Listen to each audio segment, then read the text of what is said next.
ating laing mga ka-idol. Sobrang sarap.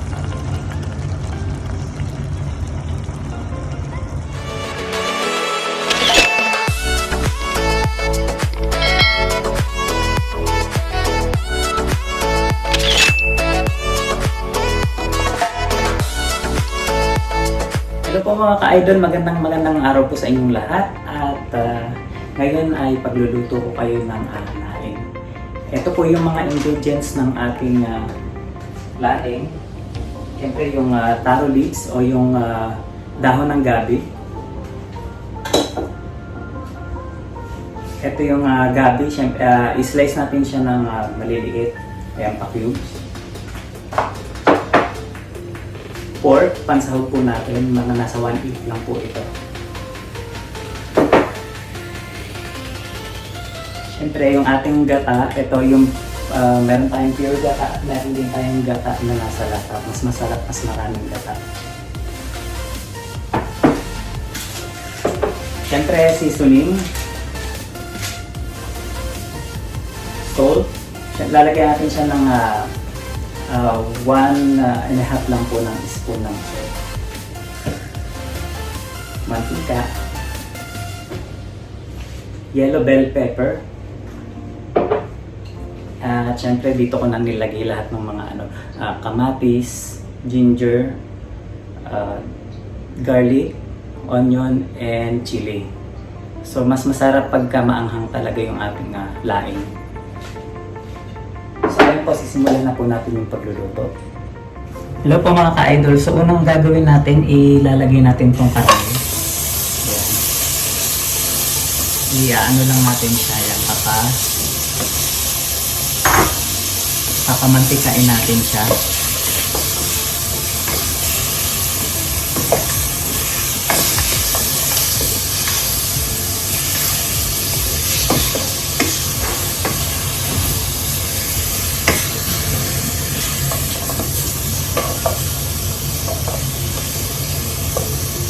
So yung nilagay kong pork dito hindi siya masyadong mataba. May mga taba din pero konti lang. So mas maraming laman. Siguro ito hindi siya magmamantika masyado pero lalagyan natin siya ng konting mantika.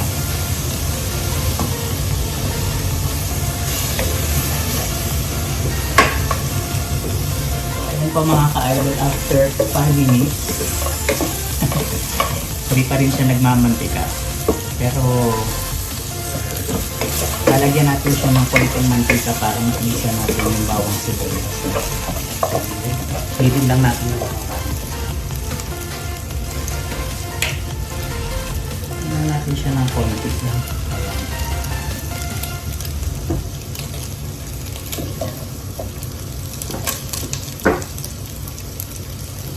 Saka natin igisa yung bawang natin.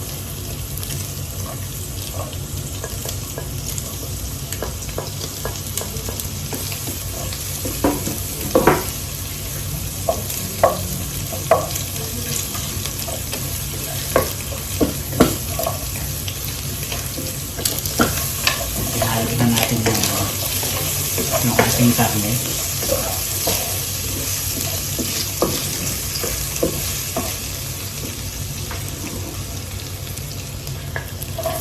Ating sibuyas.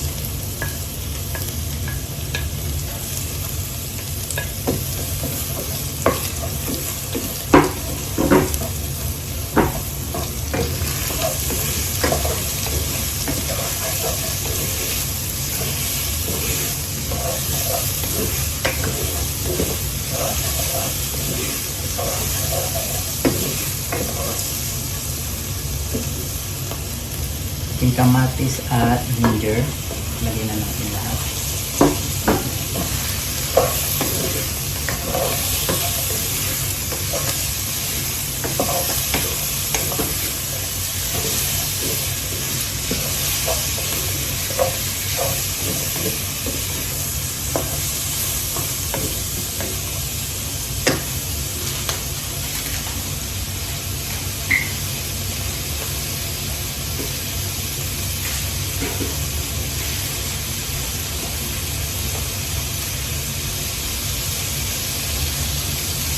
lagyan na natin siya ng asin po.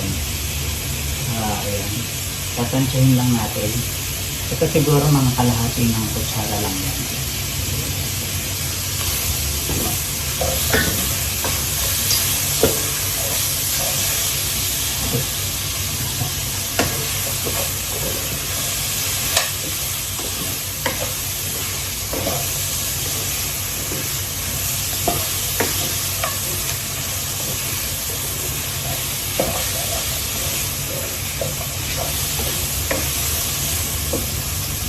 At pabayaan lang natin siya ng mga 5 minutes. 5 minutes lang. And after 5 minutes mga ka-idol, ilagay natin itong gabi at yung dahon ng gabi.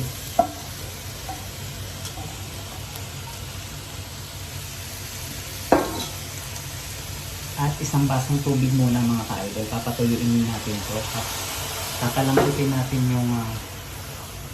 yung gabi. Ayan, hanggang sa matuyo siya. Papatuyuin natin siya bago natin lagyan ng gata. Ayan.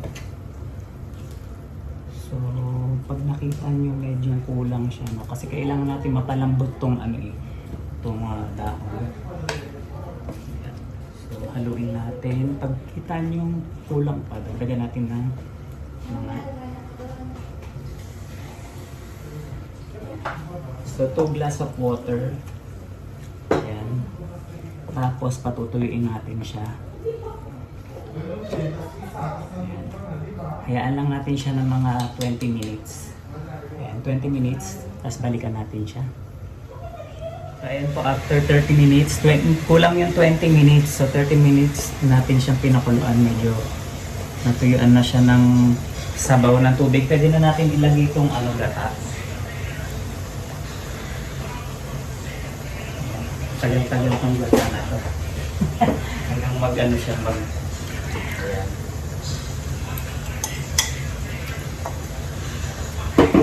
At yung ating sili. Lagyan na rin natin seasoning.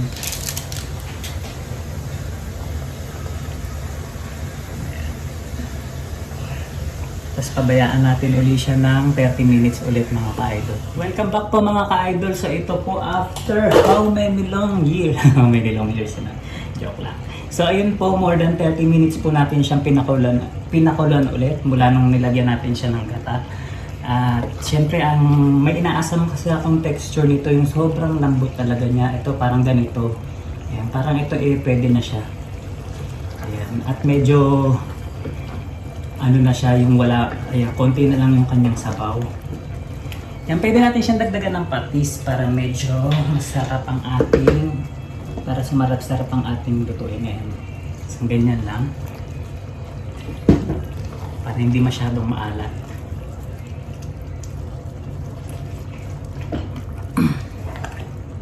Ayan, so parang luto na siya, so okay na to.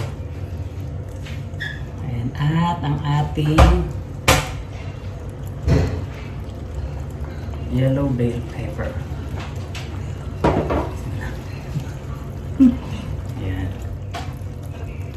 So ayan, ready to serve na po mga ka-idol. Po mga ka-idol, so ito po ang ating laing. Luto na, ayan po mga ka-idol, tignan niyo po. Nilagyan ko siya ng yellow bell pepper para mas pa siya, mas masarap, mas malasa, at ayan po, maganda yung kanyang kulay, yung presentation natin.